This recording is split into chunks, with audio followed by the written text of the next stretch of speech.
انا هي اللي شريت راجلي بالفلوس. كنت صغيره وتعرفت على واحد السيد. صراحه بغينا بعضياتنا بزاف، وقررنا اننا نكملوا بعضياتنا ونتزوجوا. داكشي اللي كان، انا كنت كنقرا وهو كيقرا، وانا كنت من عائله لاباس عليها، والحمد لله كان والديا دايرين ليا صالير ديالي.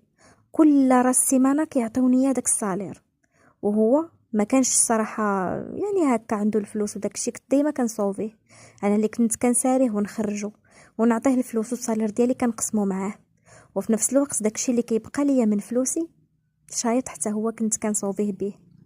ما كنتش عمرني كنسولو على داك الفلوس في كيديرها ولا في كيديها. المهم ما علينا، السيد سهل عليه الله وتوظف، والحمد لله كمل معايا اللي بديناه وجا تزوج بيا. صافي والديا ما قطعوش عليا هداك الصالير واخا تزوجنا انا وياه. الحمد لله دوزت معاه 10 سنين ديال الزواج، وكانت احسن